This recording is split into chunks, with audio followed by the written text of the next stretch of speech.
and the case presentation was by one of our colleagues, and he said, how do you manage? And none of us mentioned that a B-scan is extremely important in these cases, not only for to see, or for eye calculation or to document the axial length measurements, but also to rule out something pushing the lens from behind. And that case found to be a choroidal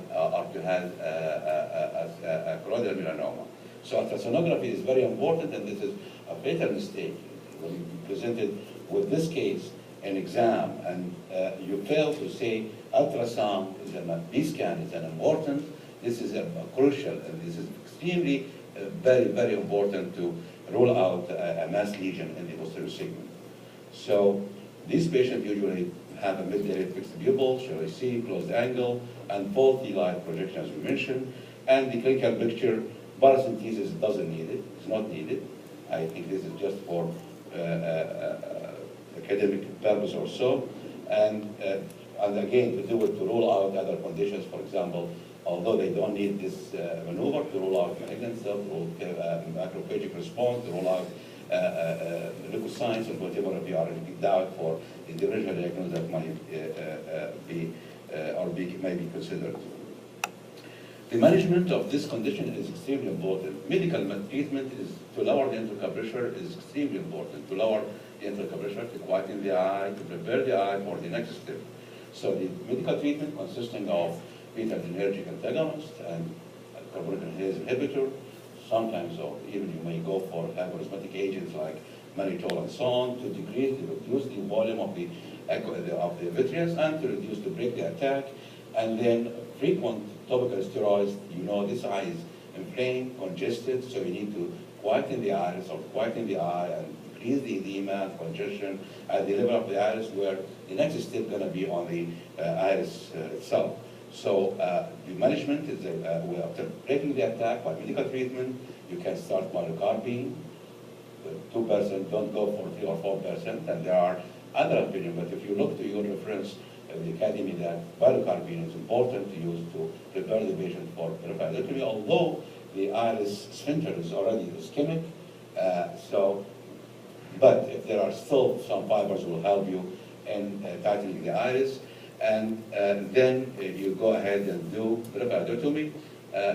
This will give you a chance to reduce the pressure, to reevaluate the condition, to give the chance for the eye to quieten down, as you will see. Of course, laser peripheral iridoplasty, where is it? Yes, here. I never did it, and I don't think it's suitable, but has been mentioned. I don't know how can you do a peripheral laser iridoplasty in a patient with extremely shallow chamber using thermal laser like argo laser. This will injure the endothelium, the corneal endothelium. Again, this will open the angle. They said, although the problem is not in the angle itself, the problem is before the angle, at the virility area. So I never did it, and I don't recommend it.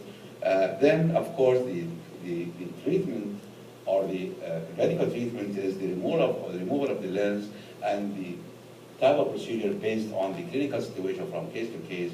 For example, if the patient has a long history of angular closure and you did the medical treatment and the PI and still the pressure is not controlled, definitely in such a patient, the angle has been already damaged and you need to go for combined procedure, trabeculectomy with cataract extraction.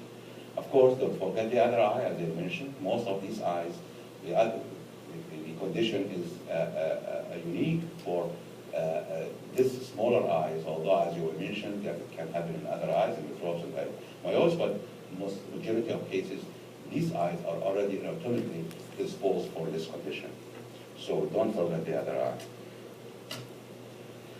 As you mentioned, the advantages of laser peripherotomy is to relieve the acute attack, to give an alternative pathway to the aqueous from posterior chamber to the anterior chamber, and then to allow the eye to quieten down preoperatively. It's not nice, it's not safe to go and operate on an eye that is very inflamed, the pressure is high. You are putting the patient and yourself in a difficult situation. Allows, again, to give you a time to allow the situation, as we mentioned. Do you need to go for only cataract extraction, or you need to join it or combine it with another procedure, trabeculectomy? Again, if you do PI, when we need the dilating, the people to be dilated on the table. So if you give the chance for that to quieten down, you did the VI, safely you can go and dilate the pupil on the table without a fear that the eye may go in another attack, acute attack of angiofloral glaucoma, although this is not, exclude such a thing, but it will minimize or reduce the risk of another attack on the table when you dilate the pupil. Of course, there are many risks for iridotomy and such inflamed eye. Still, if you give steroids, you reduce the pressure, still the eye is inflamed. So bleeding is a risk factor. Endothelial injury, the chamber is usually shallow, the lens is swollen in a small eye. A rupture of the lens capsule, although I don't think this is a major complication. Failure or failure of the eye, you are not able to do the VI, and this will again complicate the case by inducing more inflammation, but definitely the treatment of choice is to go for medical treatment, laser brevetotomy, and then evaluate and give chance the eye to quieten down, and then titrate or tailor your procedure later on. There are many difficulties in patients with fibromorphic glaucoma, especially with a patient that has a small eye, a difficulty in capsulotomy due to the shallow anterior chamber. In these cases, most of the time there is a positive vitreous pressure. The pupil is not reacting, it cannot dilate well sometimes, and both of you due to the corneal edema, especially if you are taking the patient in the acute stage, and the chances for dismal detachment, and also this patient may have an abnormality in his renewals, and you may have a weak renewal, so again there is a problem with the removal of the lens and possibility of vitreous loss. So how can we overcome some of these problems? For example, to improve the view, you can give a preoperative mannitol, may help. You may give also glycerin to clear the corneal edema, or even you can scrape the corneal epithelium to improve the visualization of the anterior segment. Pupil problems, we can dilate the pupil by viscoelastic material, pupil dilators or retractors, small sphincterectomies, and if you are deciding to go for, especially for ECCE, always I go for sectoral if I feel that the ECCE is more safer, and I couldn't, for example, deepen the chamber, do a proper capsulotomy, and I decide to go to remove the lens by extra capsular color extraction, I go and cut the iris at the 12 o'clock position and do small sphincterectomy if possible. Again, although it's difficult, I probably leave it at the end of when I remove the lens. So I do sphincter iridotomy to widen the pupil, and then I deliver the lens, the nucleus, and complete my procedure, and then I do suture the iris if you worry about the cosmesis, especially in our patient probably is not that major issue because of the color of the iris. So management of the iris or the pupil is extremely important. You have the mechanical by the viscoelastic material or by the other tools that you have in your facility.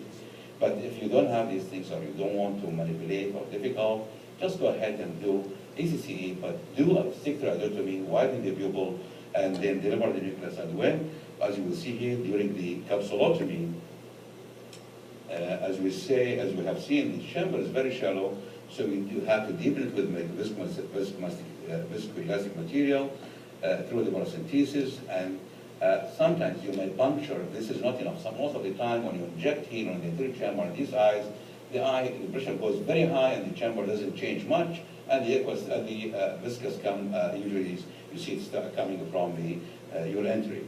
So in this case, you may puncture the center of the lens, aspirate some of the material to debulk the lens, and this may help you in deepening the chamber. But what I found is more easier or more really helpful is to go for such eye, even if you may succeed when you puncture the lens here. This is whatever you inject in the eye. There is a mass issue in the eye, so the deepening of the chamber wouldn't be that easy. So either to puncture and aspirate some of the cortical material may help you, or the other issue is to go